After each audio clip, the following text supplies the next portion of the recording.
Eu preciso saber como tirar o coisa. Boa tarde. Boa tarde. Hi, olá, boa tarde, tudo bem? Estou aqui a querer tirar uma coisa que não estou a conseguir. Quer tirar o fundo. Não, porque estou com o ecrã de um outro evento. Então, isso tem que tirar o back. Já não estou a ver aqueles 3 pontinhos. Não, é mesmo na câmara de vídeo. Carregue na câmara de vídeo, nessa que está aí ao lado, na setinha para cima. Configurações de vídeo. Ok. Já. Obrigada. Já está. Hi, Alfred. Hello. Yeah. How's everyone today? Yeah, okay. Thanks to accepting to join to our conversation this side. A pleasure. Yeah. Let's wait until the others are coming. Boa tarde a todos os outros. Acho que todos que estão aqui depois já falam português. Boa tarde. Não vejo. Boa tarde. Boa tarde. João, não vejo a senhora que vai traduzir. Estou aqui em substituição dela. É o Dercio. Ok, desculpa. Estava à procura de uma senhora. Não, estou aqui. É o Dercio Ok. hoje. Não me indicou o Décio, mas não está neste momento. Tá bem, pronto. Tá. O doutor José Comar é que está assim, meio de lado, a imagem. Doutor, não consegue pôr a sua imagem direita? Estou a tentar aqui. O Luís está a entrar, vamos a ver.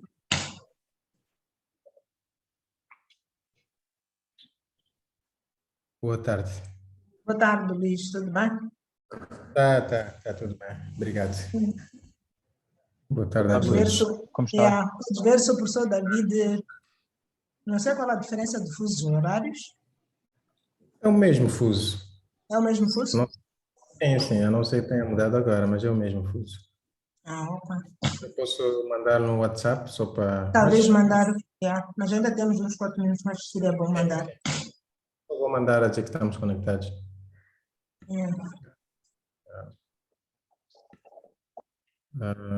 Então temos tradução simultânea, certo? Sim, temos. Está o Dércio. Ok. Então, só uma questão, preferem que se fale em português ou em inglês? Fala a língua que melhor achar conveniente. Eu sou daquelas que até no fim do dia acabo misturando as duas. Sim. O risco é sempre grande, né? Às vezes a pessoa começa a falar, depois de repente percebe-se, principalmente se a pergunta vem em inglês, de repente já está a responder em inglês. Mas como temos tradutora, não há nenhum problema, pode ser. Sim. Vou mandar mensagem aqui.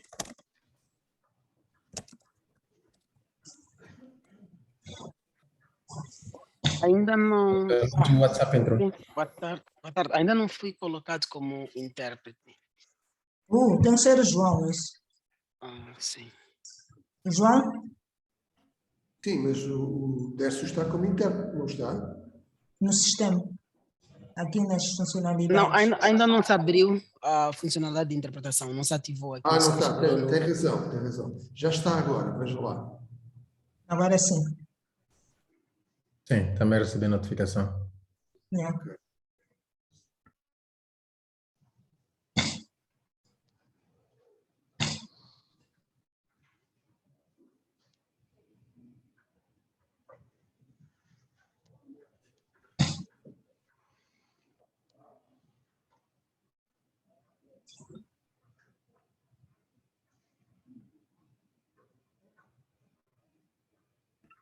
Opa, apesar de estar na academia, posso tratar as pessoas pelos nomes. Acho que sim. Por mim Acho que é melhor, esse é que é o melhor. Ainda tratar pelo nome. Esse é que fomos Já que eu não- dados. Já que eu não sou doutor nada, já agora. Não, Ah, não as sou. competências são muito mais importantes que os títulos, né? O É resto isso. Exatamente, concordo. sim.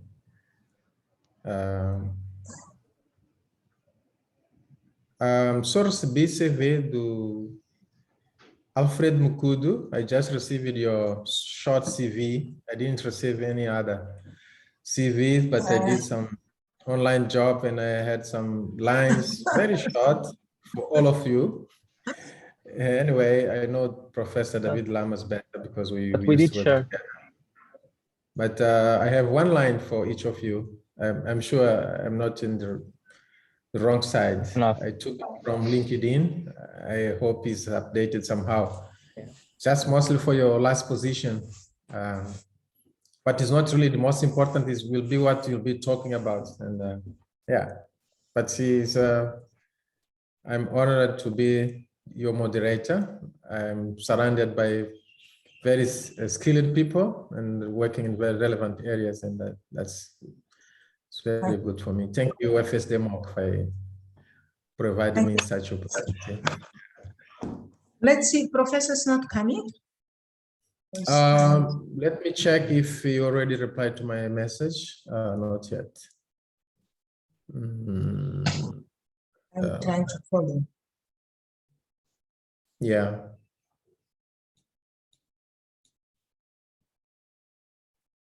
Yeah. Otherwise, we start and then when you arrive, you can. Yeah, you can join us. You can join because we'll be one speaking. Yeah, just give him a minute.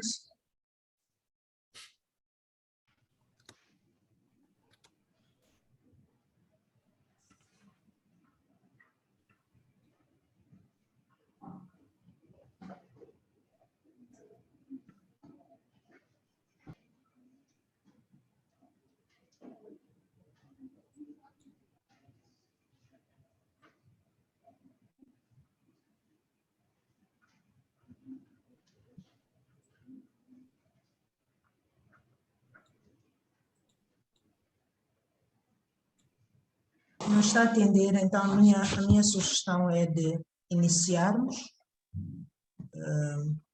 respeitando as pessoas que estão, depois se ele chegar irá participar. Boa tarde a todos. Estamos a começar a nossa segunda sessão de um ciclo de palestras, assim podemos dizer, debates, em que a Fintech Association, a DFI e a FSD Moçambique, com parceria de algumas instituições da área financeira, decidiram fazer debates em torno do uso das tecnologias em prol da inclusão financeira. Na semana passada tivemos a primeira sessão referente ao cloud, em que discutíamos alguns conceitos e algumas aplicações que podem ser feitas ou já estão sendo pensadas e implementadas no país. Hoje vamos continuar com a discussão do mesmo tema, mas trazendo experiências, trazendo a forma como outras instituições estão a implementar, mas também o ponto de vista de algumas instituições aqui locais. Temos em especial, estamos a ficar sem saber, mas em princípio estávamos com o professor David como um dos nossos convidados, que é um professor na Universidade da Estónia, e que trabalha mais na área de machine, na interação homem-máquina, mas a interação homem-máquina também usa muita tecnologia, e todos nós sabemos também o nível de desenvolvimento digital que a Estônia tem. Então, aqui a questão era qual é a experiência da Estônia no uso dessas tecnologias no geral, sem serem concretamente no setor financeiro. E depois temos o Alfredo, que vem de uma entidade, portanto, da Amazônia, que representa alguém que provê esses serviços no mercado internacional, que também vai dar a sua visão sobre esta questão do cloud. Esta sessão será moderada pelo Luís. O Luís é o diretor do Centro de Informática da Universidade Eduardo Mondlane e deixo toda a responsabilidade do resto do painel para o Luís. Luís, por favor, o tempo é seu para moderarmos esta sessão de cloud na sua segunda versão. Obrigada. Muito obrigado, professora Celina. Bom, já tínhamos combinado que iam tratar pelos nomes as pessoas, mas sim, nós vamos... eu tenho a parte mais facilitada do processo, que é fazer a moderação, então não vou roubar o espaço das pessoas mais importantes nesta nossa sessão de hoje. As regras básicas que nós temos são... nós vamos ter primeiro as intervenções dos panelistas, cada um deles vai ter cerca de 15 minutos, e a posterior poderemos ter uma sessão de interação com os participantes, mas pode-se mandar comentários, perguntas, conforme via chat, e na altura em que vai-se fazer a interação pode-se pedir a palavra, levantando a mão, como é hábito nesse tipo de sessões. Então, isto tem tradução simultânea, quer dizer que nós vamos poder falar tanto em português como em inglês, conforme. Então, sintam-se livres também de usar a língua que for mais conveniente para poder fazer a interação. Para a referência, eu creio que a professora Celina acabou apresentando praticamente os oradores, mas nós temos... para começar o nosso debate, posso assim dizer, temos praticamente 4 perguntas, né? Então, primeiro, qual é que seria talvez um modelo de serviços da cloud que estão sendo usados em Moçambique? Quais são as alternativas, né? Estou a tentar ler em inglês e falar em português, né? Quais são as alternativas para a evolução desses modelos para poder garantir uma maior cobertura, né, dos serviços? A segunda. A terceira é como é que os provedores internacionais podem, por exemplo, intervir no nosso mercado nacional, tendo em conta a situação regulatória, né, do país atualmente. E a última, que alterações podem ser feitas ou mudanças podem ser feitas ou implementadas para potenciar a utilização de serviços de cloud e tornar o país mais competitivo. Essas perguntas já foram partilhadas previamente pelos oradores, então é mais um lembrete apenas. E eu vou, talvez aqui na sequência, primeiro pedir a intervenção do Jaikumar Satish, do ABSA, e a seguir o Rui Lozan. O professor David Lamas, se estiver conosco, vai ser a terceira intervenção, e depois vamos ter o Alfredo Mukudu na última, não menos importante, não é? Então, eu vou passar desde já a palavra ao Jaikumar Satish. A palavra é sua. Obrigado. Boa tarde e bem-vindo a todos, panelistas e participantes deste webinar. A primeira questão, quais são os modelos de cloud services que estão sendo utilizados em Moçambique? Eu acho que para responder a esta questão, primeiro nós temos que ver, existem 2 tipos de modelos baseados no qual nós podemos classificar. Primeiro é baseado no onde estamos a hospedar, aliás, o computing power onde está hospedado. Baseado nisso, podemos classificar em 4 tipos diferentes. E segundo, podemos distinguir em 3 modelos de como este serviço é consumido pela organização. Então, primeiro, dependendo de onde o cloud está hospedado, nós podemos definir o cloud como private cloud, ou public cloud, ou hybrid, ou multi-cloud. E dependendo de como nós estamos a consumir este cloud service, podemos definir em 3 tipos.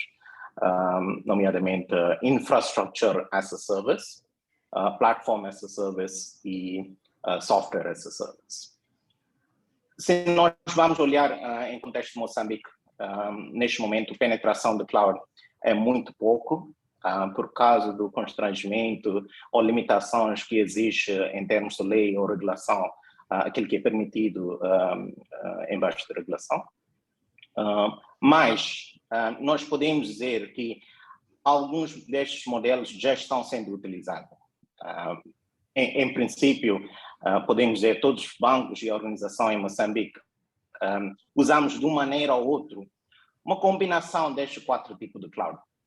Por exemplo, todos que usamos neste momento o Teams ou Zoom para trabalhar remotamente e também para atender estes webinars, significa que estamos a usar o Public Cloud em forma de Software as a Service.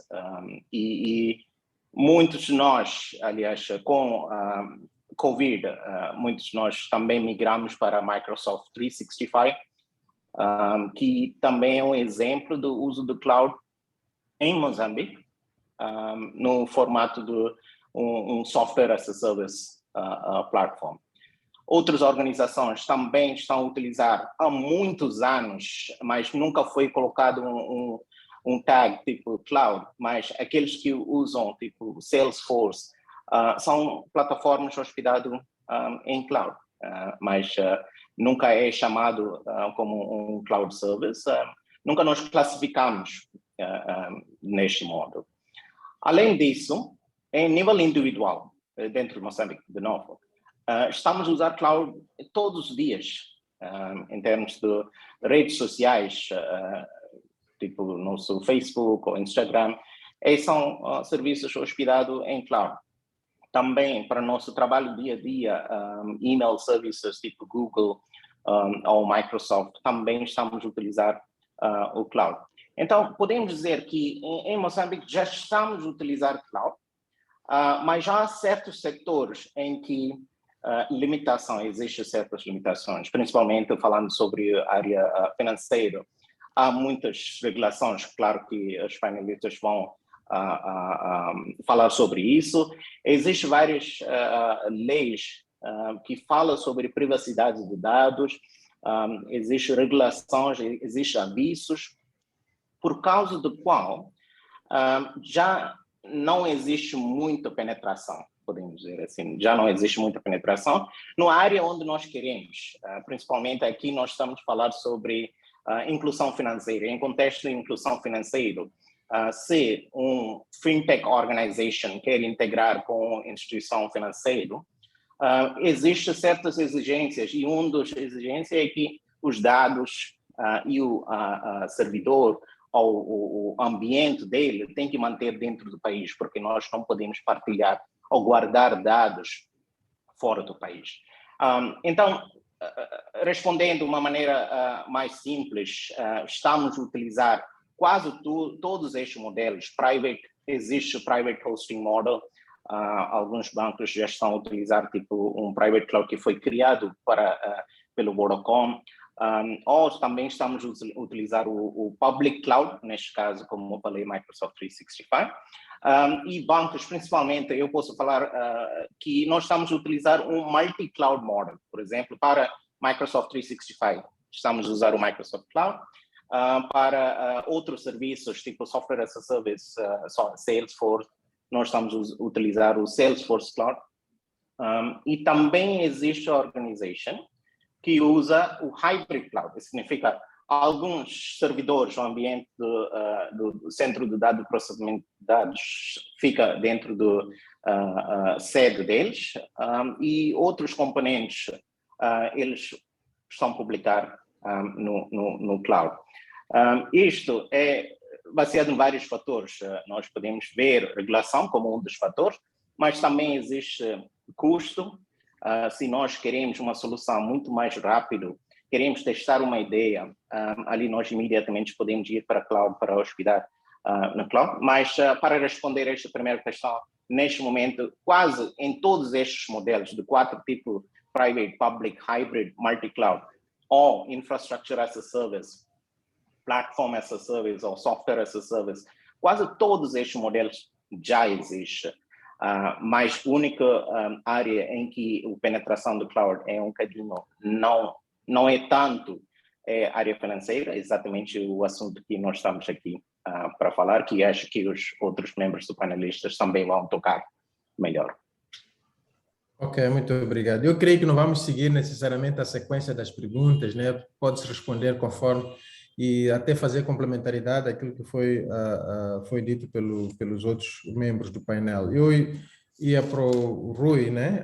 A Vodacom tem oferecido serviços já, vamos lá dizer que até chegam às bases, né? Nessa perspectiva financeira também. Eu não sei qual é a sua abordagem em relação a isso, né? Tendo em conta o que o Satish esteve a falar sobre os 4 modelos e também na perspectiva da legislação, né? Essas limitações que nós temos. Eu não sei qual é que seria o seu complemento em relação a isso. Antes de mais, boa tarde, Luís, e obrigado à FDC MOC por me ter convidado, e boa tarde aos restantes panelistas desta sessão. Acho que acordo 100% com o que o meu colega Satish disse.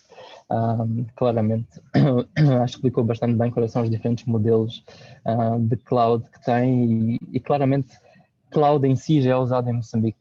Apesar de, mais uma vez, termos uma regulamentação que diz que os serviços cloud têm várias restrições, a verdade é que todos nós acabamos por usar via dos WhatsApps, dos Gmails e do outro tipo de serviços que nós usamos todos os dias na internet. Portanto, a verdade é que hoje em dia a internet está em algum sítio e a informação que nós guardamos nessas plataformas já não estão em Moçambique, estão lá fora. Portanto, a cloud está presente. A parte da legislação é a parte que acho que, pronto, se calhar vamos tocar um bocadinho mais para a frente, mas é a parte mais challenging no meio deste processo para as empresas como a Vodacom e como a APSA que está aqui representado. Nós, como Vodacom, temos alguns serviços que nós providenciamos aos nossos clientes, como o Satish disse, nós temos nós fazemos housing e hosting de outras entidades corporates em Moçambique nos nossos data centers. Nós fornecemos um serviço não comparável a serviços como a AWS a nível de infraestrutura as a service, mas temos um serviço similar, numa escala mais pequena, localmente. A nossa equipa corporate faz esse serviço, mas nós gostaríamos de trazer outro tipo de serviços para Moçambique e gostaríamos de providenciar outro tipo de serviços aos nossos clientes.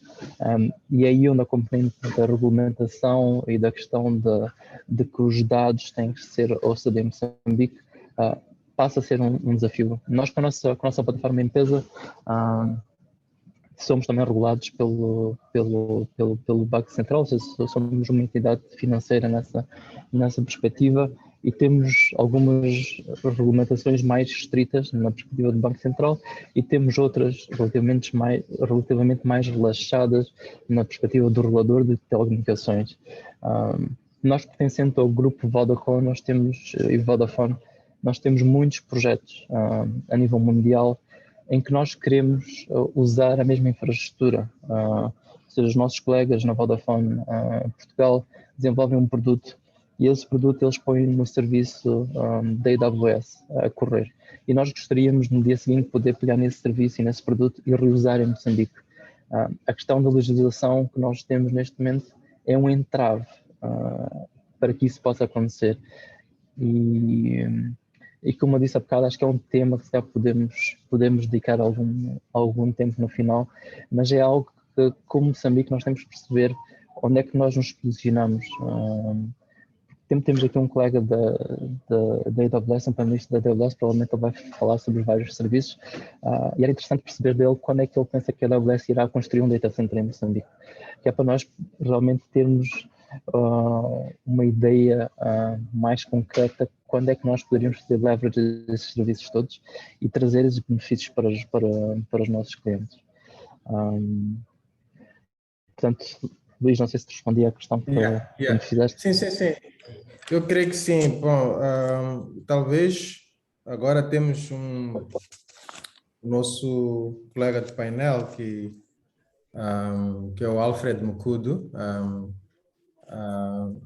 As I think you are just getting the inputs regarding to the challenges of having cloud service running in Mozambique, specifically from one side, mainly because of the regulatory related issues. I don't know from your experience, once we are running global, I can say, cloud services, which kind of maybe solutions you used to implement or find in different countries where you are running your services. And also Rui now was like challenging you or asking when Amazon will have like a data center or something in Mozambique. Okay. Anyway, I don't know if we have some comment on that line also. Thank you. Sure. So I think I'll answer the question directly first about when we'll have a data center in Mozambique. It's not something I can confirm. We're constantly getting feedback from our customers on when next they would like an AWS region, and we've got a list of locations that we are currently looking at, and we constantly reevaluate and reprioritize that list. So you can expect in the fullness of time there'll be more locations around the world where we can establish, but I can't say for certain when there would be one in Mozambique. Coming back to sort of the challenges, I think if I speak a lot more broadly around the sub-Saharan African region, the use of cloud is predominantly hybrid, meaning there's a mix of on-prem, public and private clouds, as you heard Satish allude to. But this is starting to shift, and we're seeing a lot more large enterprise customers leading the way. Right? You've got Absa, Standard Bank, Old Mutual. They're choosing to move critical workloads to AWS. In the US, there's customers like Capital One, who as far back as November 2020, made a public announcement to say they are all in on AWS and they're shutting down 8 data centers on premise. So we're seeing customers starting to embrace the public cloud a lot more. And the general approach there is around making sure that customers understand the breadth of services that are available and understand the level of security that is provided. So as it stands today, the public cloud services that we've got are available to organizations in Mozambique. Our cloud spans 84 availability zones in 26 geographic regions. And a region is a geographic location where we contain availability zones. And then availability zones is a grouping of more than, at least one or more than one data centers in that availability zone. Even last year at AWS reInvent, our annual conference, we announced plans to offer 24 more availability zones in 8 additional regions and countries. So by offering these regions, we are allowing customers to choose which region they can store their data. You own and control your own data, including where it's stored, how it's stored, and who has access to it. So for Sub-Saharan Africa, we're servicing quite a few customers through the South Africa region. However, you'll find that you've got South African customers who run their applications in regions in Europe based on what their needs are. We also have what we call local zones. And a local zone is just a type of infrastructure deployment that places your compute, your storage, your databases, and some select cloud services closer to a large population and an industry center. We announced the launch of local zones in 32 cities in 26 countries. So this includes an additional local zone in South Africa. There's also a planned local zone in Kenya, and as well as a planned local zone in Portugal. So again, we're continuing to give customers options to be able to leverage the AWS cloud services without necessarily needing to have a physical data center in that country. There's obviously customers who still need to run hybrid environments with some sort of on-premise instance, whether it's for low latency applications or for bandwidth reasons. And for those customers, we've got something that we call AWS Outposts, which is a family of like fully managed solutions that deliver the AWS infrastructure and services to any on-premise data center or location on the edge. So then it gives those customers that level of optionality. And I think in terms of advancing the use of cloud within any region, this is a more robust approach that gives customers lots of options in terms of how they can access the cloud without necessarily having to wait for a physical data center in their region.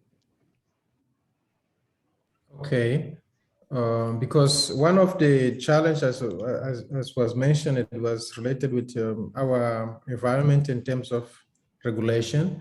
Do you think that those the regulation of certain countries, such as which impose physically cloud services hosted within the country, that can be a problem to companies like yours to offer services in such way? I don't think so. I think what I can say is I think lawmakers and regulators take the time to get the facts about what the cloud is and what services are available and how that aligns to the data sovereignty and data residency requirements that they have in that individual country. Ok. Vejo o pedido de intervenção do Satish, né? Primeiro, depois o Rui Lozan, mas vejo também que o professor David Lamas finalmente conseguiu se conectar. Mas talvez vamos ao Satish primeiro e depois ao Rui também. Obrigado. É bom ouvir do lado do AWS sobre AWS Outpost. Quando este serviço foi lançado em mercado durante novembro de 2019, eu pensei que esta é a solução para Moçambique, que vai resolver todos os nossos issues.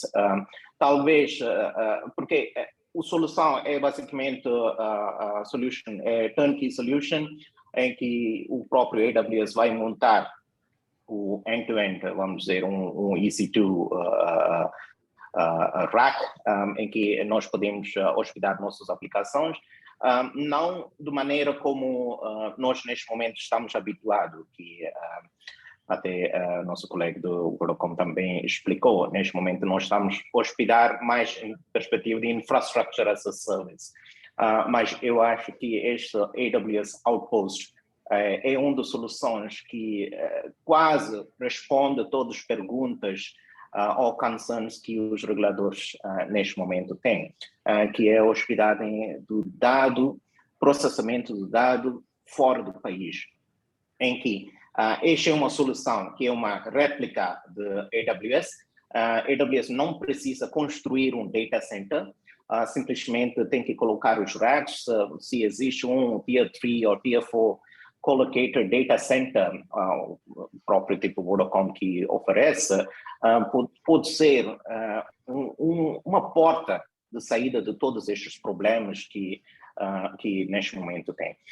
Outro ponto talvez que eu quero mencionar é sobre uma solução quase igual, que eu acho que também tem que ser levado em consideração. O mundo está a evoluir muito rápido e durante 2018 o Microsoft decidiu fazer um projeto chamado Projeto NATIC, que é basicamente criar um centro de dados, um data center, decidiram colocar dentro do mar. Foi instalado perto do Scotland, quase 117 pés dentro do mar. E depois de 2 anos, quando eles retiraram, eles consideraram este projeto como um sucesso. Isso significa cloud service provider tipo Microsoft, Amazon ou Google, também existe este tipo de out of the box thinking, porque nós sempre pensamos tem que construir um data center dentro do país para garantir que podemos responder para a regulação. Mas tipo projeto, este tipo AWS Outpost e o Project NATIC do Microsoft, eu acho que essas são soluções para a África, em que eles podem colocar um data center num lugar remoto. Ninguém pensava que um data center pode estar hospedado dentro do mar e ainda ele fornece energia limpa, né? Através da energia oceano.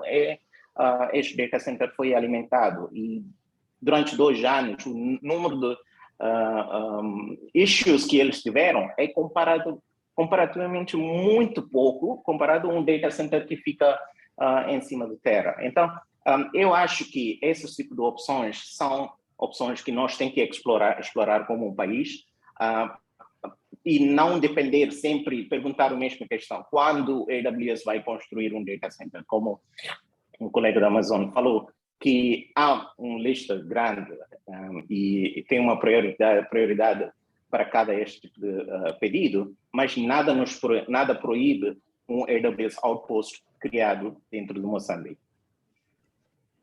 Ok, não, muito bem, bom, acho que é interessante, mas alguém realmente, para ver esse colocation, alguém tem que ter um data center, né? Data center. Implementação, exatamente, então, mas sim, Rui, por favor.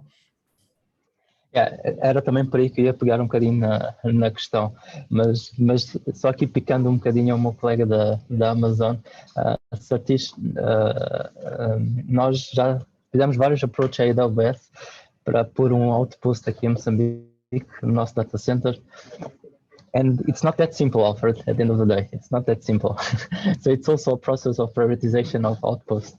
It's not like it's available and we'll be able to deploy. So, yeah, so é algo que nós temos estado a lutar, sem dúvida, para conseguir trazer um outpost para Moçambique. Nós temos estado a fazer um push muito grande com a Amazon, a ver se nós conseguimos e fazer o leverage do nosso grupo para isso. Tivemos algumas reuniões interessantes no mês passado nessa perspectiva, onde estamos a ver se conseguimos sinergias com os bancos também para arranjar um modelo que seja viável para que a AWS possa vir para Moçambique com um outpost, ok? Mas Luís, tocaste um ponto muito sensível, que é a questão dos data centers.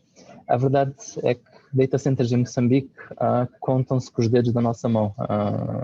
Data centers que tenham requisitos mínimos para fazer hosting do AWS.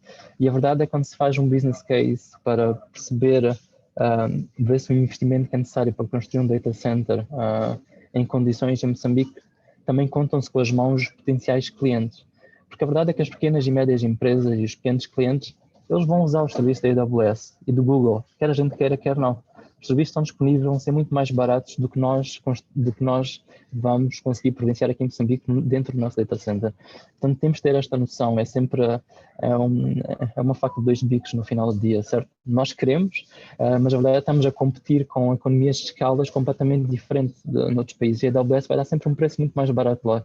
Portanto, para eles virem para Moçambique e para nós, Vodacom, podemos construir um data center, alargar as nossas instalações, nós temos os bancos, como é lógico, estão regulados pelo Banco Central, têm que fazer hosting, mas depois disso contam-se as entidades que realmente são controladas para que a informação esteja dentro do país. E no fundo, isso cria um problema complicado para nós resolvermos. Nós trabalhamos muito com a AWS e temos parceria em vários projetos. Nós temos uma boa colaboração com o regulador das telecomunicações e nós temos várias iniciativas em que nós somos autorizados a usar serviços da AWS em Cape Town, porque estão mais próximos de Moçambique. Nós fazemos um assessment muito sério, a questão de latência, a questão de privacidade dos clientes, mas eu acho que aqui tocando num outro ponto, na questão da regulamentação, eu acho que a regulamentação sobre a privacidade dos dados e sobre onde os dados devem estar, acho que devemos preocupar muito sobre onde os dados encontram-se ao final do dia e sim que nível de segurança é que nós construímos nessas plataformas onde os dados vão estar no final do dia. Acho que a argumentação tem que passar mais por aí e menos sobre a localização dos dados no final do dia, porque é como o Satish disse, nós podemos até adotar um modelo multi-cloud, onde nós temos parte da informação na Amazon, parte da informação no Google ou nos concorrentes da Ásia, que agora está-me a falhar o nome,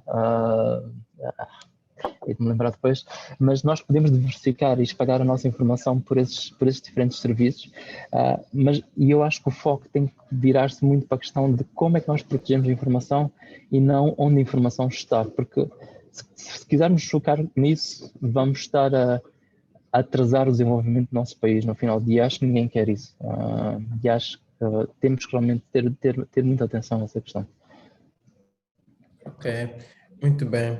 Bom, eu creio que talvez uma das maiores discussões relacionadas com a questão de termos data centers em Moçambique é um pouco induzida por causa da questão da regulamentação, não necessariamente por causa da disponibilidade de cloud services, porque cloud services podem ser encontrados em qualquer outro sítio, não é? Provavelmente, não sei. Mas eu ia dizer aqui boas-vindas ao professor David Lamas. Já tínhamos arrancado com as atividades. Estónia, o professor David Lamas está na Universidade de Tallinn, na Estónia, e já tem conhece um pouco o nosso contexto aqui em Moçambique, na minha opinião, conhece bem, de alguma forma, mas eu queria, talvez, perguntar ao professor David Lamas, com base na experiência. A Estónia é famoso por ser um dos países, talvez, mais digitais ao nível mundial.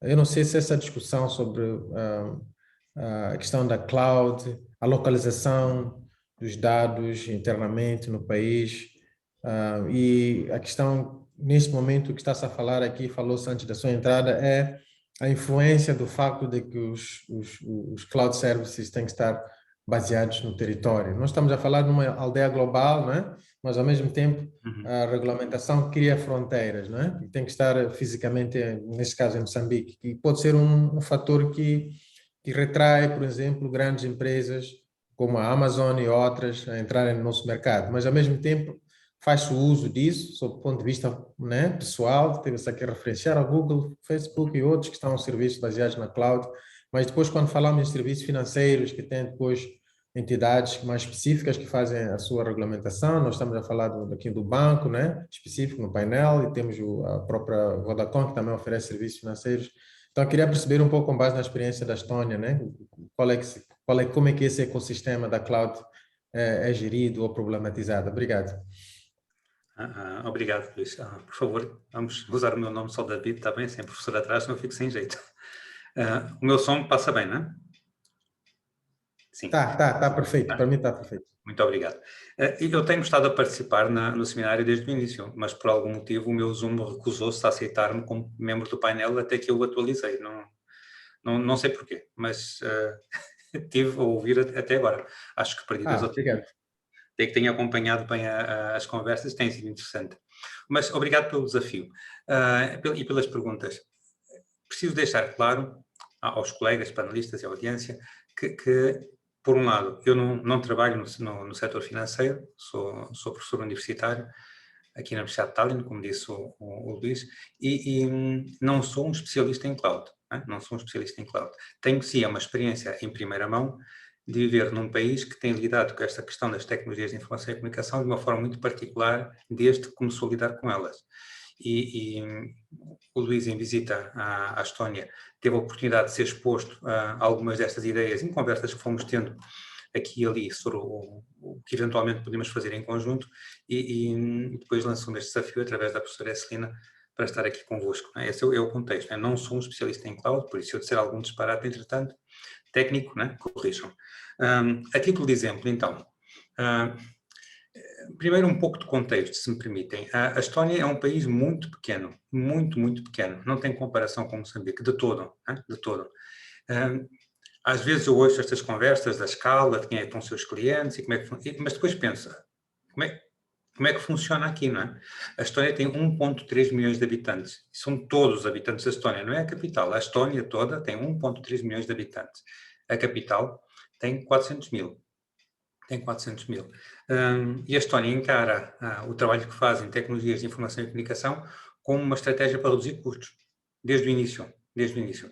É sempre mais barato fazer digital e utilizar tecnologias de informação e comunicação do que fazer tradicionalmente com pessoas e balcões e casas e postos de atendimento e horários e atrasos e burocracia e papel e carimbos.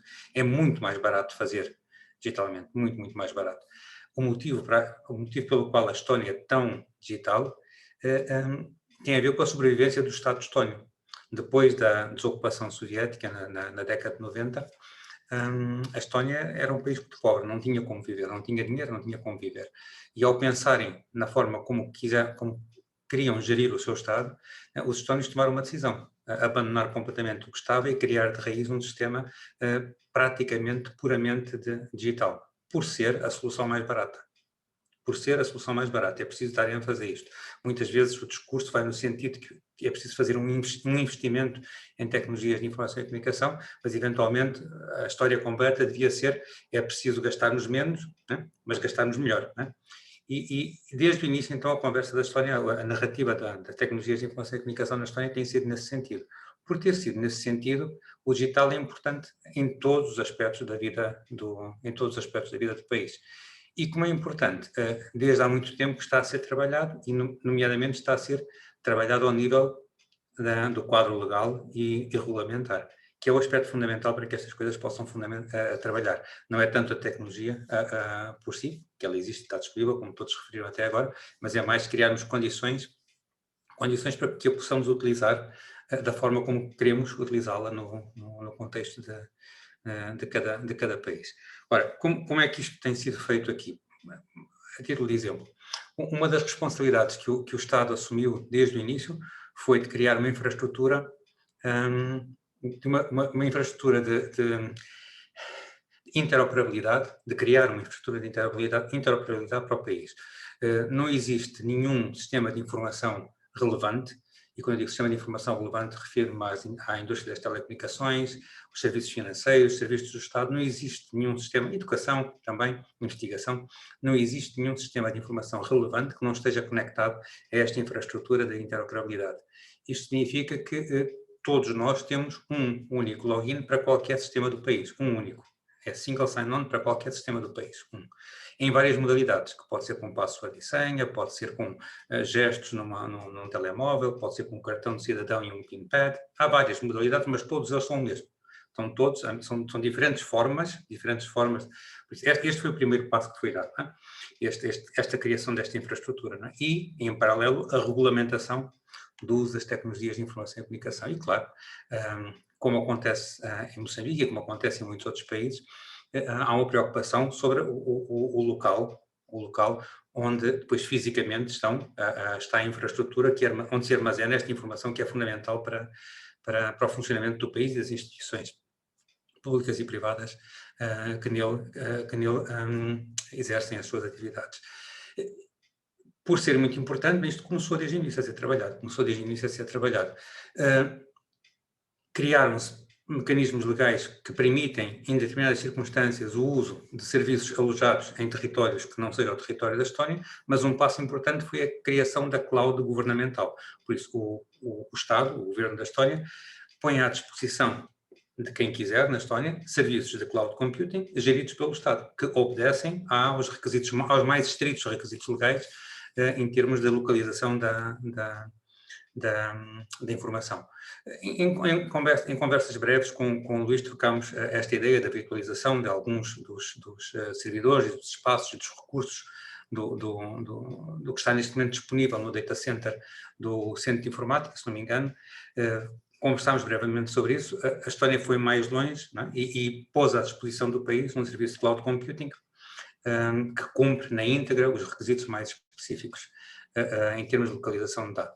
Foi mais longe um pouco e criou um quadro legal que permite, em certas circunstâncias, determinados tipos de dados classificados como não sendo fundamentais, estruturais, que potencialmente ferem as suscetibilidades e a segurança de pessoas ou entidades coletivas, permitiu que alguns destes tipos de dados fossem alojados fora do território nacional. Mais ainda, criou um quadro regulamental que permite a constituição e esta sim é uma inovação importante, de embaixadas de dados. A Estónia é tão digital que se hoje aqui no meio, eu estou na capital da Estónia, nesta altura em Tallinn, moro muito perto do centro, se aqui no centro da cidade hoje rebentasse se fosse ativado um EMP, um impulso magnético, de repente o Estado parava, ficava completamente bloqueado, porque nós dependemos mesmo do digital para trabalhar. Quando eu digo dependemos mesmo, não há papel, não há papel. O meu contrato de trabalho nunca foi assinado em papel, não existe em papel, né? Só existe em digital. E como só existe em digital, não é uma assinatura digital, só existe em digital, só existem zeros e uns só. E como só existe em digital, e o Estado depende de toda esta digitalidade para trabalhar, teve de criar mecanismos de redundância, não é? E por isso existe o conceito legal de Data Embassy, de embaixada de dados, que permite que a Estónia tenha, em locais selecionados do mundo, uma cópia integral e relativamente atual, com uma diferença de segundos, minutos, horas, depende das localidades, uma cópia integral dos dados alojados na cloud computing, nos serviços de cloud computing do Estado de Estónia.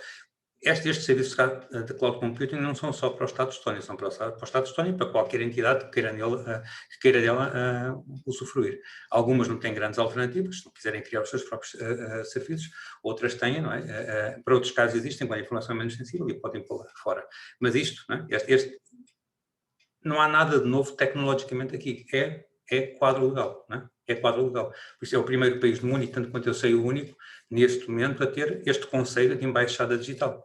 Por isso, em certas embaixadas físicas da Estónia, por este mundo fora, e em alguns casos, em certos data centers, com os quais foram firmados acordos específicos que reconhecem parte da infraestrutura técnica como estando sobre a lei Estónia, não é? Existem estas data embassies da Estónia para garantir a redundância da informação e para garantir que, se houver um ciberataque, como já houve no passado, ao Estado estónio, o Estado consegue continuar a operar, não depende, não é? A única cópia, ou as únicas cópias não existem só na Estónia, existem também fora da Estónia. Isto são inovações importantes, por isso esta infraestrutura de interoperabilidade, que demonstra ser uma mais-valia, um valor acrescentado, e por ser um valor acrescentado, logo leva a que todas, 99,9999% das instituições adiram, não é? E por isso desenvolvam serviços que são compliant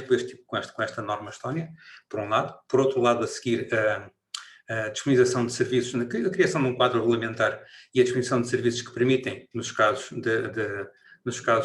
críticos específicos, que a informação tem onde estar numa cloud Estónia, e quando não tem onde estar, pode estar fora, para aqueles casos em que estão previstos na lei, e depois a criação deste conceito de embaixada, não é? Este conceito de embaixada digital que permite que cópias integrais dos dados que estão na cloud estónica estejam também replicados noutros locais geográficos do país, para evitar que o país desapareça de repente por causa de um despoltar de um impulso magnético que paralisaria tudo o que existe no Estado.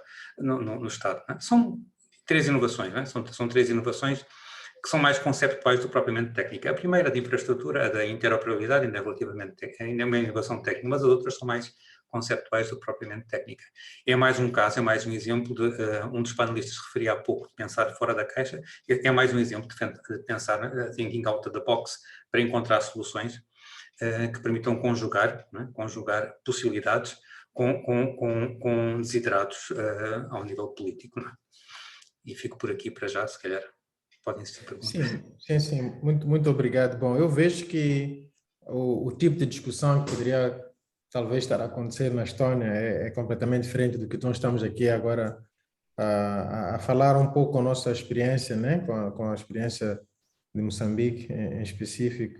Eu não sei qual é que é a expressão, talvez, dos serviços de cloud privado, ou data centers, outros data centers privados na Estónia, não é?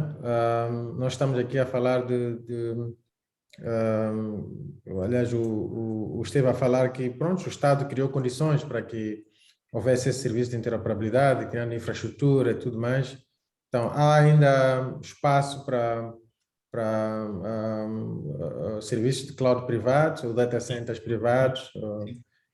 Aqui, qual é a expressão e influência que isso possa ter no ecossistema, por exemplo, dos serviços digitais? Nos serviços digitais da Estónia, de uma forma geral. Os data centers privados e a cloud, os serviços de cloud também privados, não é? Como essas grandes companhias, etc., que, pronto, se há esse debate também sobre a localização ou não dos dados, já que o Estado oferece, por exemplo, essa infraestrutura para interoperabilidade e tudo mais. O Estado oferece, bem, a infraestrutura para interoperabilidade está desligada da questão do cloud computing oferecido da infraestrutura de cloud computing oferecida pelo Estado. A infraestrutura para a interoperabilidade foi o primeiro passo no sentido do caminho digital da Estónia, e foi por aí que se fez uma grande aprendizagem na necessidade de legislar e regulamentar, né? Porque o que cria condições de confiança para que tudo funcione é essa legislação de base.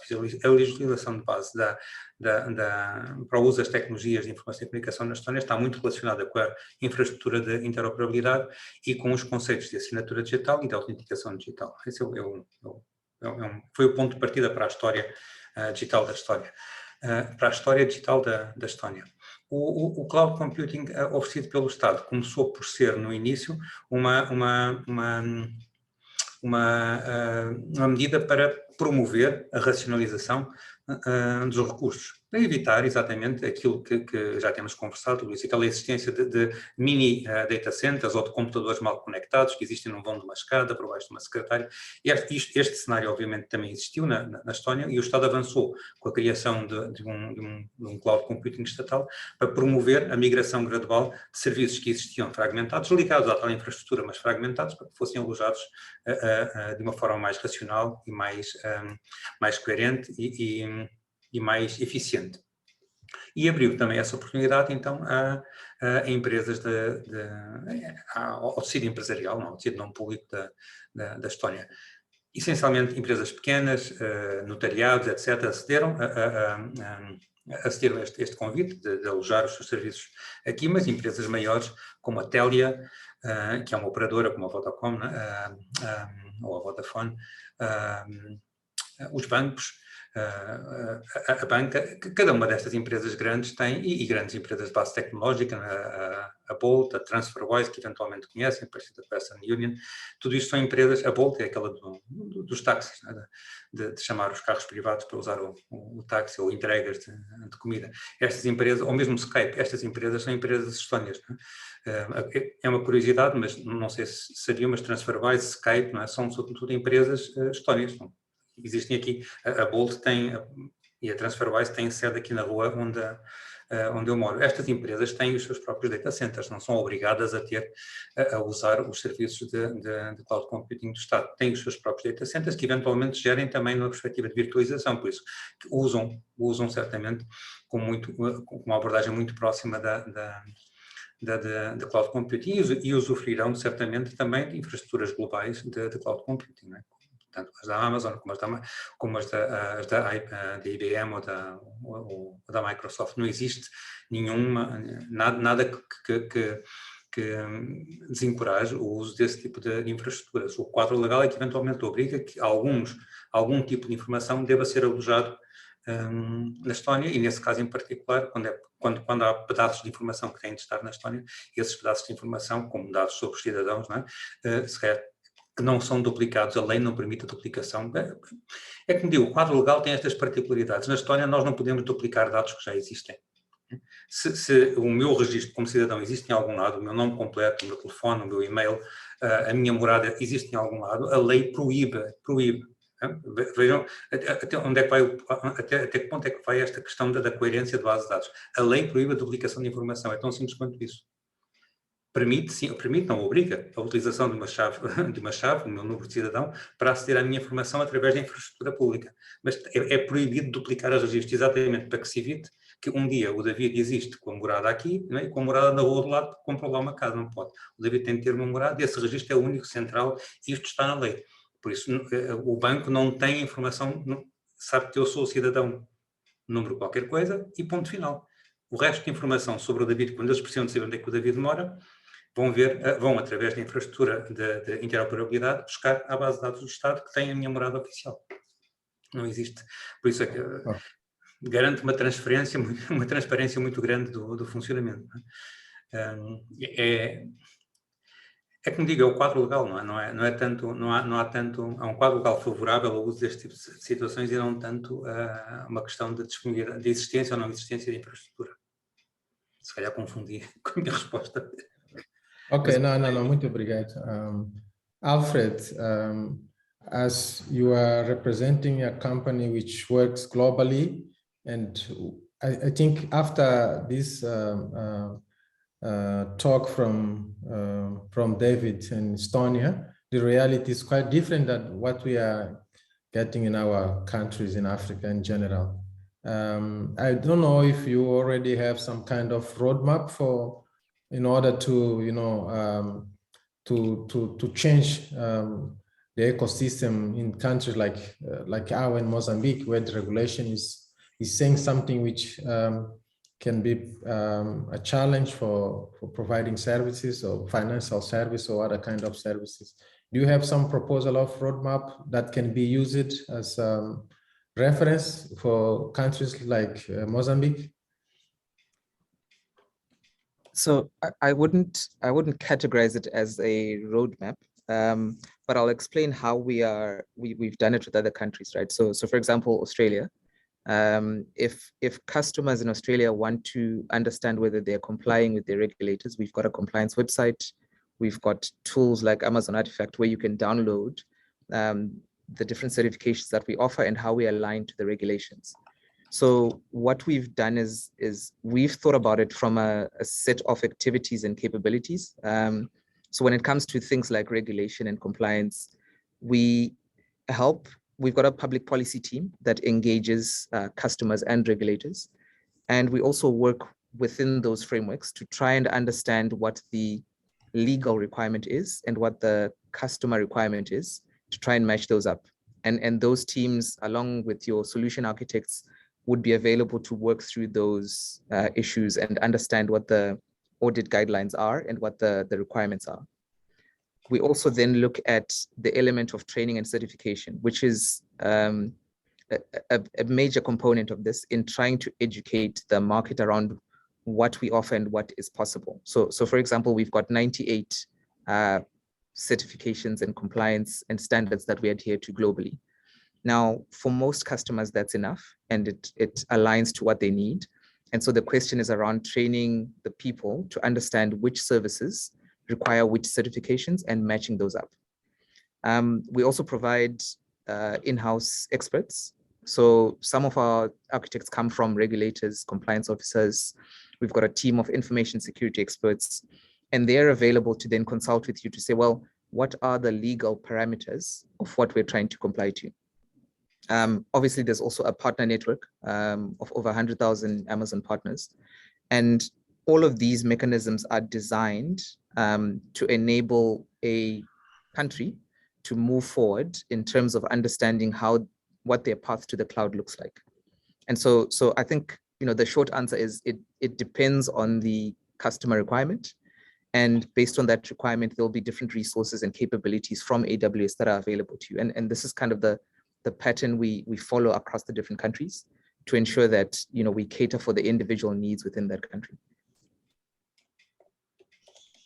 Ok, thank you.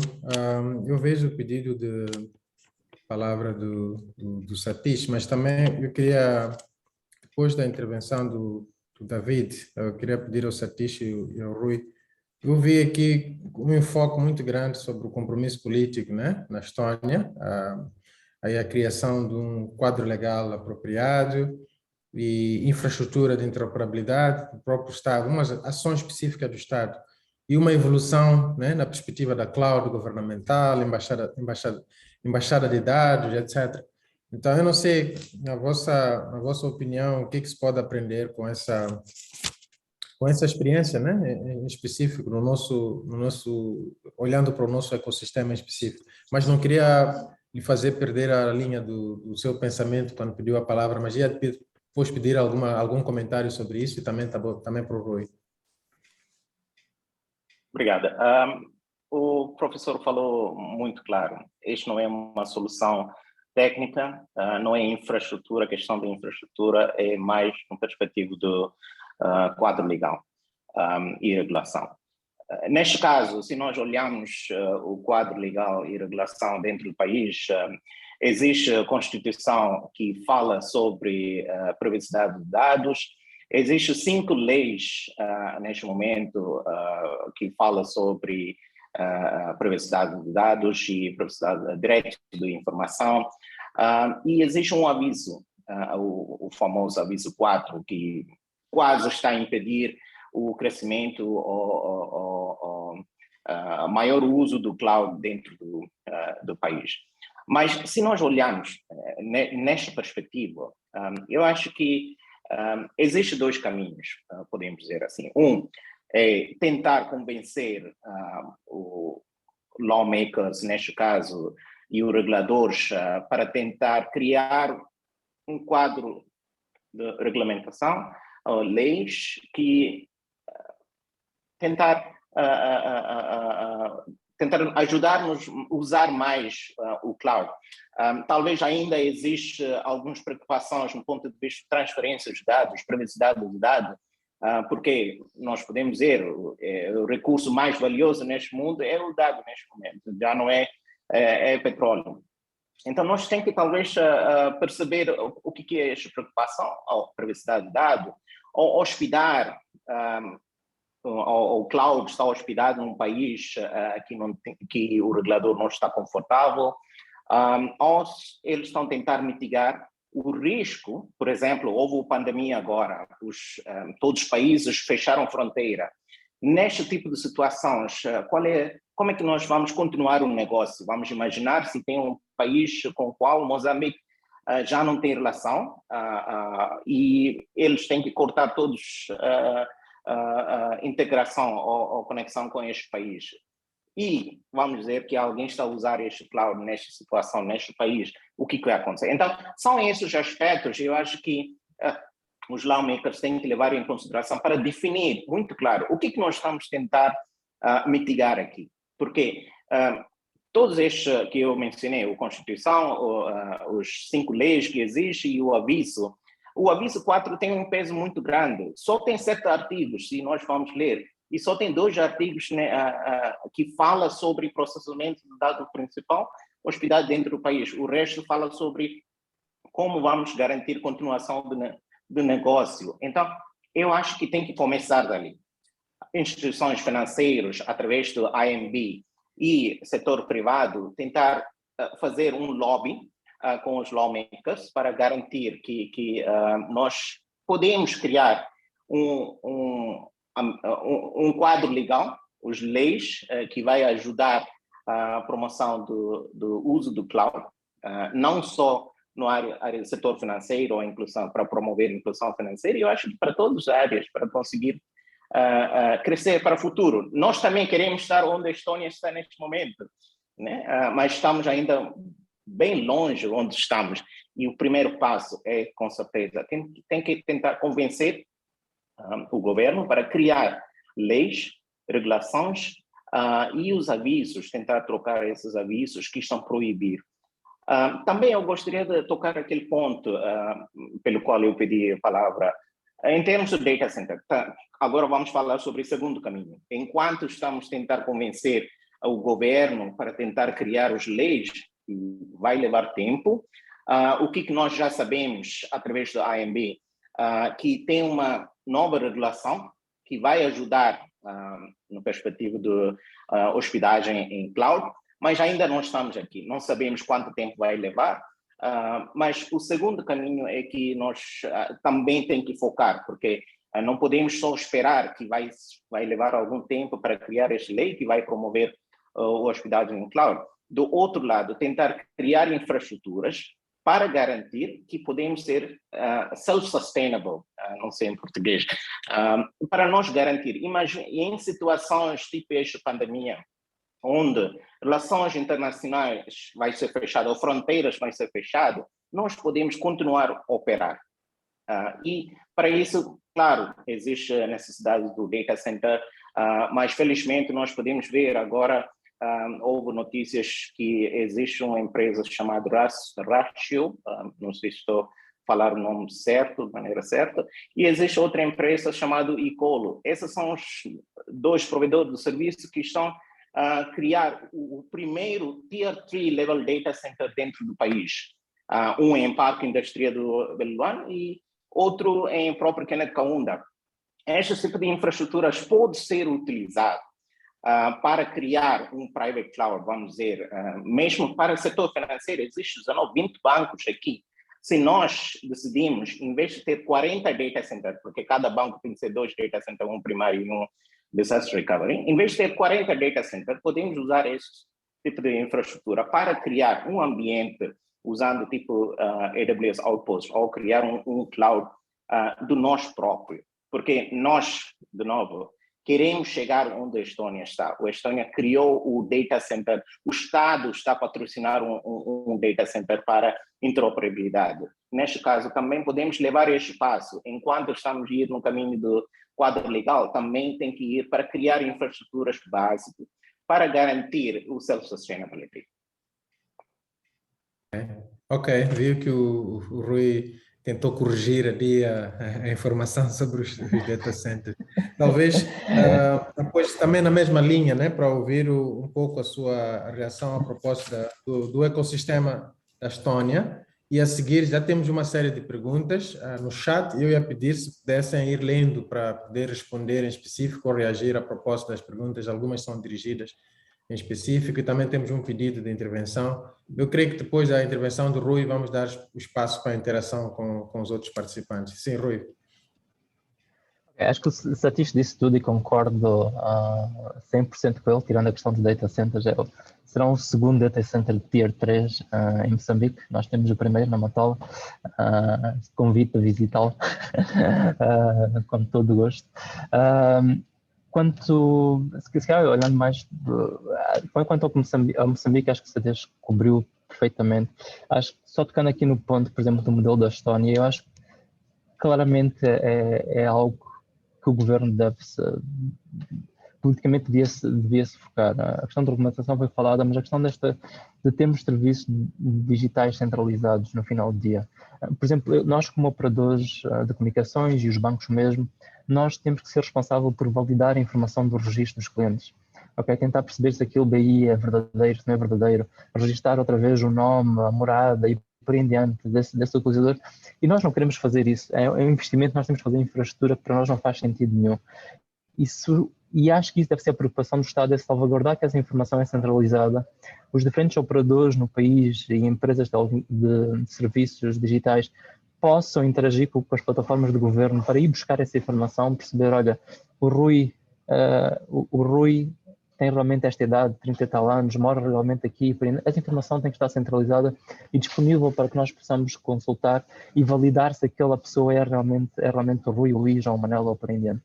Acho que esse é o tipo de informação que o governo deve sim salvaguardar e perceber como é que deve proteger, como é que deve criar centros de redundância, mecanismos de segurança e regulamentar que essa informação como é que deve ser protegida.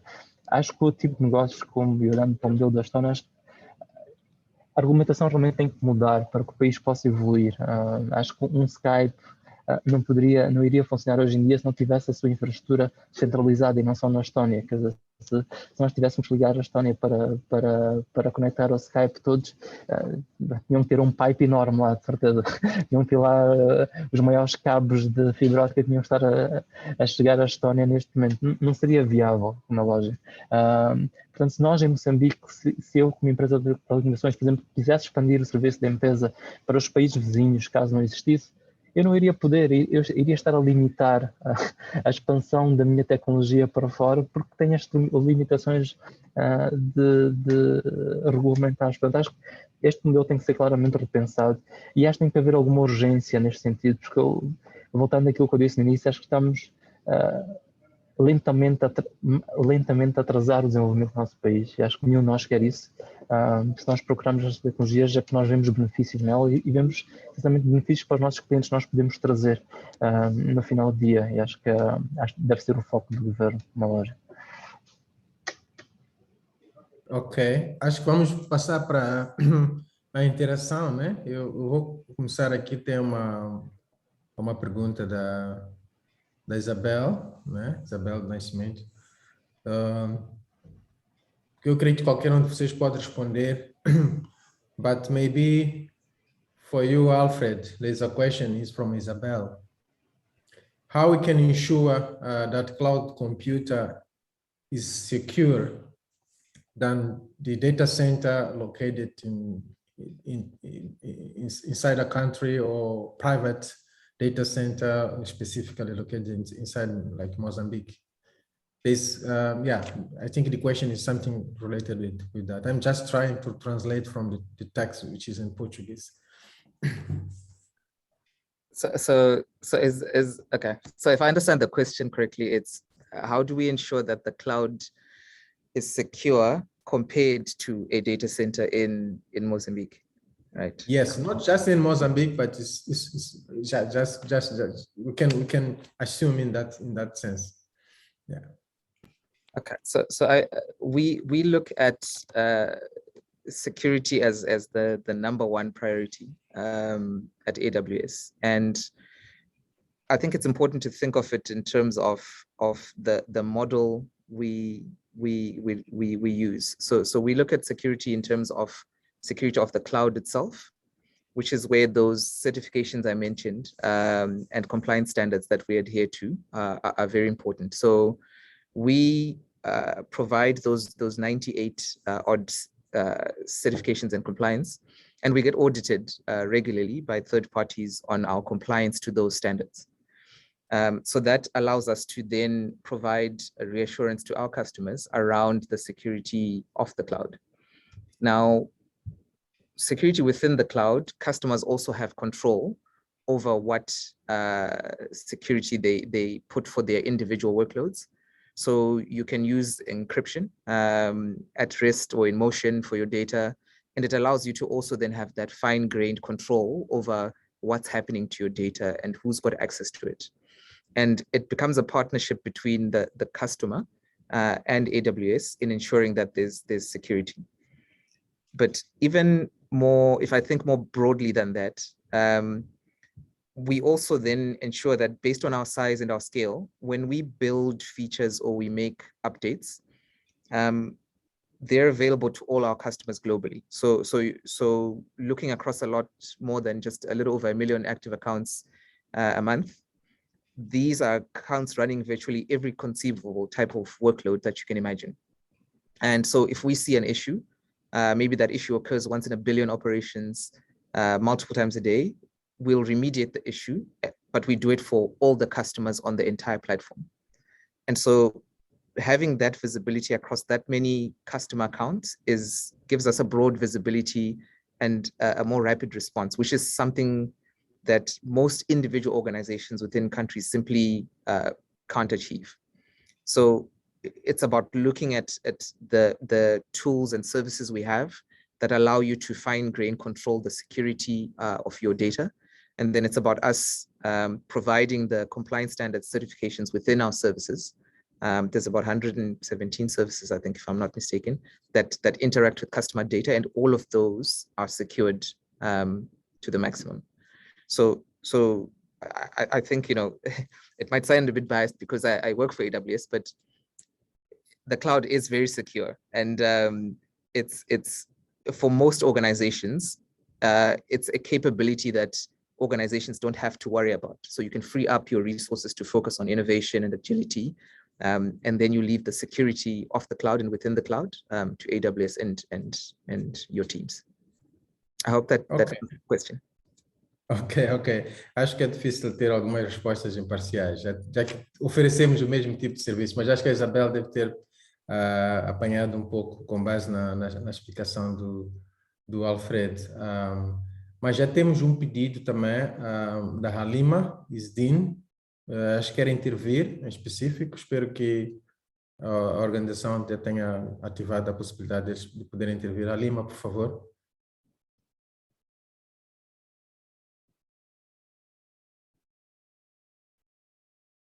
Não conseguimos ouvir a Halima, talvez, não sei se é por algum problema técnico. Enquanto eu posso propor a ela, se estiver a nos ouvir, para fazer a pergunta via texto, né? Pode mandar pelo texto. Já está disponível.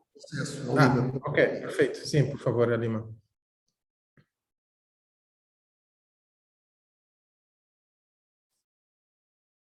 Ok, acho que deve haver algum problema talvez com a Halima. Halima, se estiver a falar, o seu microfone está no silêncio, então está muted.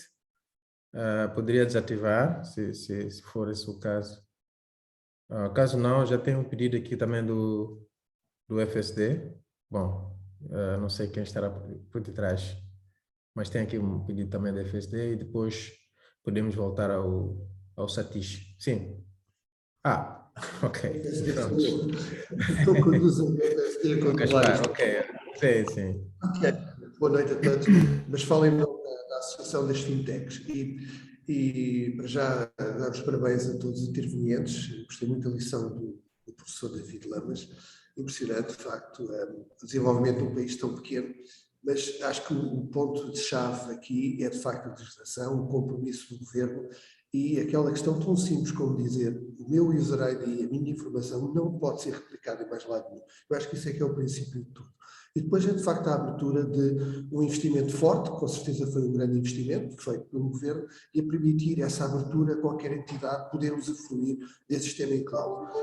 Mas eu queria voltar aqui à nossa realidade em Moçambique e se calhar fazer um bocadinho já a ponte para as duas próximas sessões sobre este tema da indústria 4.0, mas concretamente aqui nos serviços cloud, que é uma preocupação que eu sinto que as fintechs e mesmo a banca também tem, que é o acesso a novas tecnologias que estão disponíveis, de facto, nos provedores de cloud internacionais. Eu falo, por exemplo, rotinas para machine learning, para análise de big data, acesso a desenvolvimentos baseados em blockchain, que estão disponíveis com ofertas, às vezes até gratuitas e de testes, por exemplo, numa AWS. E, de facto, nós não podemos ter acesso a isso, nós, em termos de entidades financeiras, porque não podemos processar esses dados fora do país. Portanto, não é só a questão do processamento e de usar a cloud para alojar as nossas aplicações e poder usá-las com os benefícios que uma cloud tem, de preço, de segurança, que é muito mais elevada do que qualquer data center privado que nós possamos construir no nosso país, mas também este ponto que eu gostaria de ver a opinião, talvez do Satish, que representa um pouco mais a banca, e do provedor de serviço como o Alfred. Como é que vêem, de facto, esta limitação de acesso que nós temos no país? Como é que vêem, ultrapassamos esta barreira de conseguirmos ter acesso a novas tecnologias que estão só disponíveis em ambientes e em provedores de serviço cloud? Obrigado. Sim, obrigado. Sim, o Satish já tinha pedido a palavra, agora tem mais uma pergunta do Gaspar, né? Sim, talvez queria só acrescentar um componente de resposta para a Isabel. Em AWS existe um componente chamado Shared Responsibility Model. O que isso quer dizer? O segurança da infraestrutura e o dado, a aplicação é partilhado entre dois partes, aqueles que estão a usar e aquele que é o cloud service. Então, segurança, nós não podemos só deixar que se está hospedado em cloud, tudo está seguro. Não, existem modelos, como eu expliquei, Infrastructure as a Service, em que a responsabilidade de segurança cai mais em cima de nós, que estamos a hospedar, comparado com Software as a Service, em que todos os novos camadas, o segurança é responsabilidade de AWS. Falta a responsabilidade do dado, né? Neste caso, assim, tem que seguir o GDPR, e qual é o tipo de dado que estamos a hospedar. Então, só queria apresentar este ponto. Para responder a questão de João, João, é uma preocupação, neste momento nós estamos a viver, não só a APSA, todos os bancos que querem, quando queremos tecnologia de machine learning ou artificial intelligence que queremos fazer, o nível de investimento que nós temos que fazer para implementar um Big Data Infrastructure ou Machine Learning para interpretar esses dados, para criar os modelos, é altíssimo. E por isso que nós estamos a puxar para garantir que tem aprovações para certas áreas, porque, em primeiro lugar, o aviso 4 é interpretável, qualquer um que lê tem uma interpretação totalmente diferente. Existem várias áreas cinzentas, podemos dizer assim. E muitas vezes nós estamos a trabalhar nesta área cinzenta para ver o que exatamente nós podemos ou não podemos, o que é considerado do client data, o que não é considerado do client data. E estamos, neste momento, vamos dizer a palavra sobreviver, assim pode dizer, sobreviver a um custo muito alto, porque recentemente nós fizemos o nosso investimento em termos de criar um data infrastructure e Se é para usar o AWS, o investimento era muito pouco comparado com o que nós temos que fazer para garantir que tem o data infrastructure dentro do APSA. Sim, é uma realidade que todos os bancos estamos a viver. A solução é muito simples. Há certas soluções até já não existe in-premise model. Por exemplo, se nós vamos ver o automation tool do Microsoft chamado Power Automate, já não existe para instalação dentro do país. Se queremos, assim, a única solução é cloud. Então, todos os negócios já estão a criar esses tipos de modelos, porque eles não querem criar um modelo para cloud, um para in-country. Vamos chegar a um momento em que certas aplicações já não vai ser disponível para hospedar mesmo para esse tipo de país, como Moçambique, em que dados têm que estar dentro, tem que usar cloud, porque aquela solução já não existe para hospedar em premise. Muito obrigado. Já estamos a caminhar para o fim, mas tem aqui um comentário e pergunta do Rufino, Taula. Talvez vou pedir ao Rui para reagir, obviamente, qualquer um de vocês também pode dar um complemento. Ele está a ver uma ameaça à entrada, por exemplo, à abertura para o uso de cloud externa, uma ameaça, vamos lá dizer aqui, a sobrevivência dos poucos data centers que existem em Moçambique. Não sei o que acha a propósito dessa pergunta dele. Não é fácil de responder. Há sempre duas perspectivas em tudo, como é lógico, mas eu acho que nós, no final do dia, nós não podemos atrasar o desenvolvimento de 30 milhões de pessoas ao custo de um ou dois indivíduos, que na verdade o volume de data centers que nós temos em Moçambique. Acho que o governo e o Estado têm a obrigação de pôr as duas coisas na balança e perceber qual é que é o caminho que se deve seguir. E tocando um bocadinho naquilo que o David falou sobre como é que o Estado da Estónia fez o approach, acho que foi sempre no modelo de business case, certo? Foi o modelo, ok, se eu digitalizar, vou ter o custo X, se eu não digitalizar, vou ter o custo Y. E o que é mais barato para mim? E acho que os serviços da cloud devem ser feitos exatamente da mesma forma. Por exemplo, eu como Vodacom estou a investir alguns milhões de dólares para infraestrutura em Moçambique, porque não posso usar os serviços da cloud.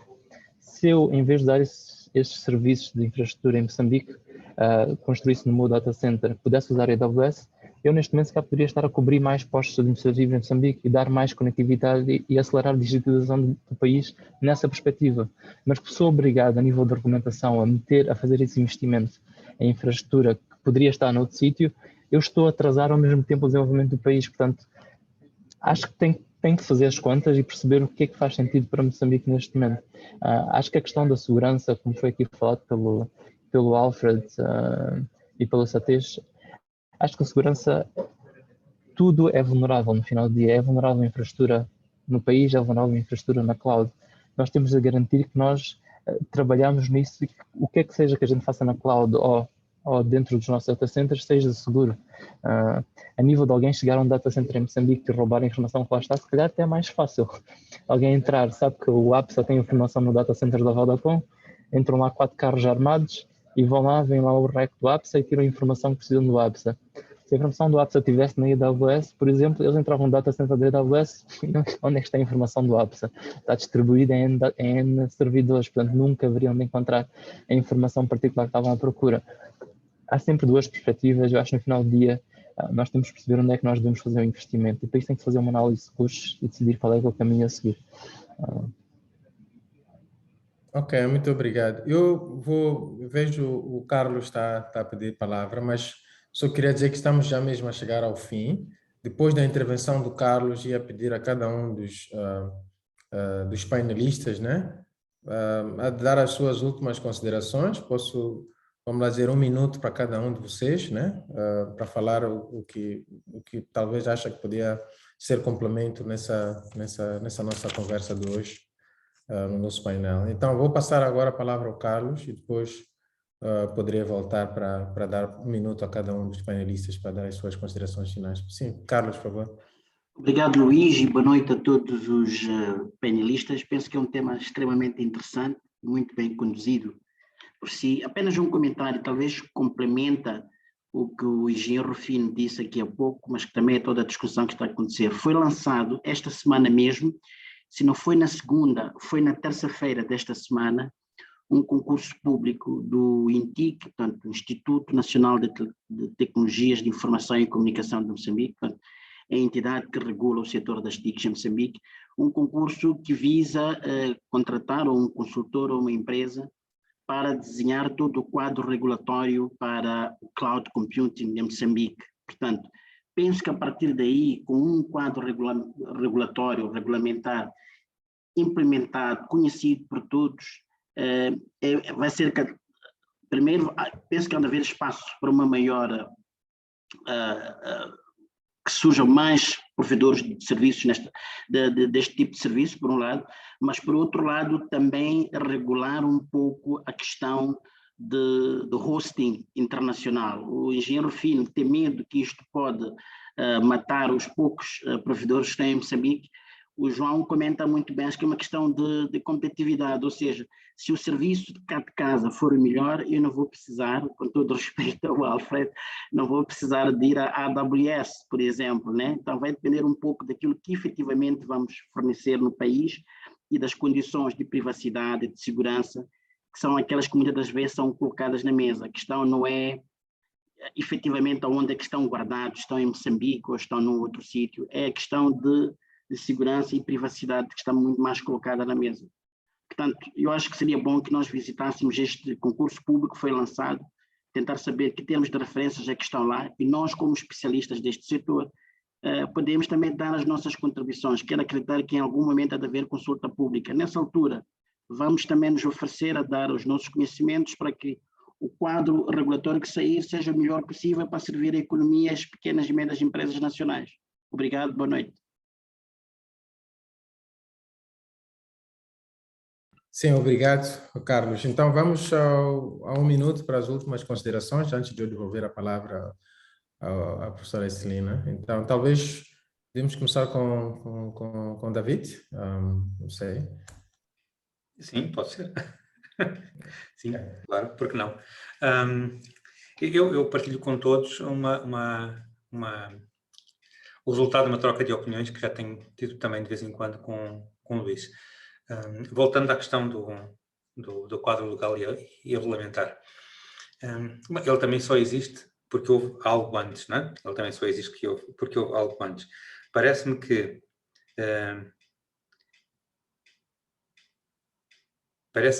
eu estou a pensar a melhor forma de pôr a frase para não ser muito contundente. Falámos aqui em quadro regulamentar, quadro legal, vontade política. Creio que o fundamental mesmo para que estas coisas ganhem tração e para que de facto se consiga beneficiar integralmente ou quase integralmente do potencial das tecnologias de informação e comunicação em Moçambique, este é o contexto que estamos a discutir hoje, parece-me que é importante haver visão. Visão essa, imediatamente seguida, materializada num caminho que nos comprometemos todos a percorrer. Sem isto, não acontece. Não acontece tão bem quanto poderia acontecer, porque são iniciativas, uma para este lado, para dar, atender este problema, outra aquela necessidade emergente, outra aquela outra, mas depois elas não têm nenhuma coerência, nem têm os pontos de convergência necessários para garantir que tudo que de facto tudo está interligado, que tudo se articula. E sem esta articulação, o esforço é mal aproveitado. Creio que quase todos que estão nesta mesa hoje, e a participar na conversa, têm algum recuo tecnológico, algum know-how tecnológico. É quase como tentarmos criar isto no beabá da formação da nossa área, é quase como tentarmos criar uma base de dados sem um modelo relacional, sem uma visão sobre o que queremos fazer, né? Que garanta que ele não só é estável, coerente, consistente, mas também permite a expansão no futuro, né? Esta visão e este desenhar do caminho que queremos percorrer tem de existir. para que os esforços que se fazem nesta área não sejam inglórios, porque senão podem ser bons, mas podem ser bons remendos, aqui e ali, permitem isto, vão permitindo aquilo, mas não permitem o tal crescimento sustentável que falávamos há pouco, né? Não está lá. Né? O exemplo que dei da Estónia hoje não é definitivamente um investimento de milhões que se fez, não é. A Estónia não é um país rico, para deixar bem claro isto aqui. Não é. É uma utilização muito eficiente dos recursos disponíveis, e que só é possível porque existe este caminho que como um todo, não é? Como um todo, aceitamos todos percorrer. Nos serviços financeiros, nas telecomunicações, na educação, nos serviços prestados aos cidadãos, nos serviços do Estado internos e externos, no setor público, no setor privado, há um caminho, não é? Que todos nós vamos percorrendo, e é isto que é necessário, no meu entender, para extrairmos, né, os dividendos que podemos extrair desta área das tecnologias de informação e comunicação. Fico por aqui. Ok, muito obrigado. Satish, suas considerações? Obrigado. A minha ponto de vista, mesmo se vamos ter um quadro regulamentar ou lei que oferece mais hospedagem do cloud, eu acho que não vai ser 100% abertura do cloud. Ainda vai existir certos sistemas em que nós precisamos hospedar dentro do país. Então, para responder àquela preocupação, eu acho que sempre vai ter uma oportunidade para esses data centers que ainda existem no mercado. Outras áreas em que vamos imaginar que esta regulação que vai permitir hospedagem em cloud, também nós temos que estar um bocadinho preparados. Os países em que já existe GDPR, o General Data Protection Regulation, eu acho que nós também temos que começar a preparar o que vai exigir esta nova lei ou regulação em termos de proteção ou privacidade do dado, e preparar.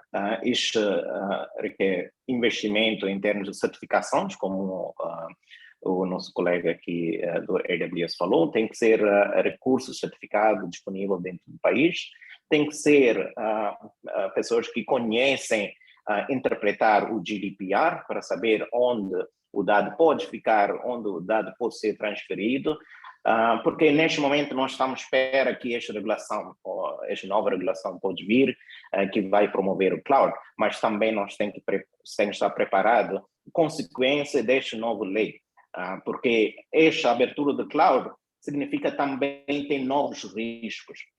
Então, para nos proteger, também tem que investir em formações, certificações e em mais pesquisas sobre o GDPR. Obrigado. Obrigado. Yeah, Alfred, in 1 minute, your last consideration, please.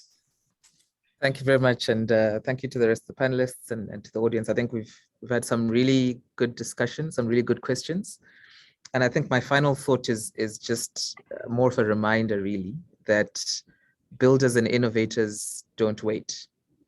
So it's important for us to keep an eye towards making the right decisions and the interpretations of what we need from a legal framework, but also doing it at speed. And it's about really listening to the different stakeholders, you know, so whether we are AWS or you're a data center provider or you're a regulator, let's listen to what the market is asking for and move quickly to see how we can meet each other in those requirements. And I think that will be the key to unlocking and enabling adoption of cloud across the region. Thank you. O último, mas não menos importante, obviamente, Rui, por favor. Por último, obrigado, Luís, e obrigado pela conversa a todos os panelistas. Eu acho que perdemos, se calhar, 70% do tempo a falarmos sobre regulamentação, portanto, acho que é, entre aspas, urgente, como estava a dizer agora o Alfred, sentarmos à volta da mesa com o mercado, que somos nós, com os reguladores, e tentar perceber realmente o porquê de recomendação existente e perceber se numa nova abertura para uma nova regulamentação que possa contemplar a preocupação que o Estado ou que o Governo tem, de forma que possa ser acoplada nesta nova regulamentação.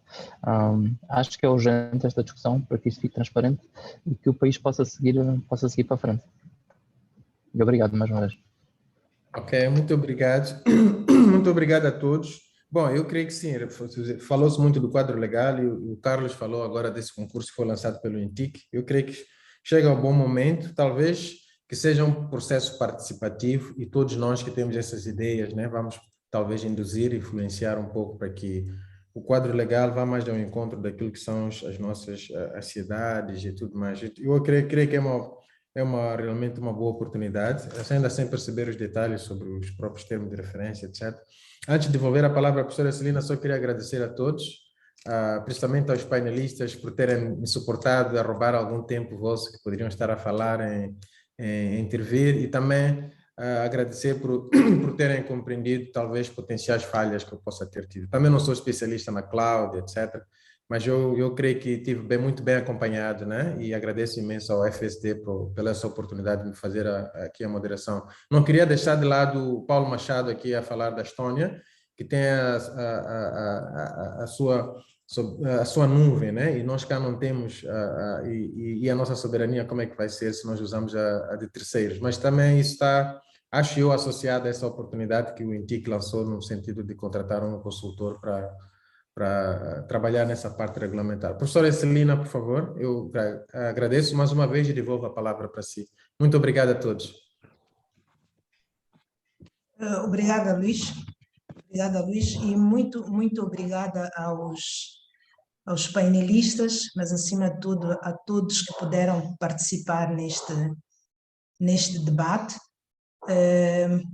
Como eu dizia no início, essa é uma segunda sessão e agora a questão principal é como é que nós participamos efetivamente no debate onde haverá discussão da regulamentação. Portanto, acho que através desses debates e sabendo que INTIC é o regulador das tecnologias e está interessado em colocar o quadro regulatório do país sobre esta temática, acho que devemos ter voz e devemos fazer com que efetivamente esse processo seja o participativo da melhor maneira. Retive aqui 2 ou 3 palavras. Uma foi a articulação e a questão da visão, que temos que ter visão no país exatamente o que é que queremos e fazer o balanço das diferentes oportunidades. A outra foi a necessidade da urgência. Portanto, efetivamente, é sempre um contraditório, quadro regulatório e inovação, e pior quando não temos uma visão clara onde queremos chegar, para sabermos depois como é que queremos chegar lá. Portanto, muito obrigada a todos os painelistas. Como eu disse, se concordarem, podemos todos bater palmas aos nossos painelistas e iremos nos encontrar de novo no dia 26 de maio, onde vamos discutir o tema de blockchain e Big Data, também nesta perspectiva de inclusão financeira. E muito obrigada a todos, espero que tenhamos uma boa noite e um bom descanso. Com licença. Obrigado. Muito obrigado. Obrigado. Obrigado. Deus, obrigado. Boa noite, pessoal. Thank you very much.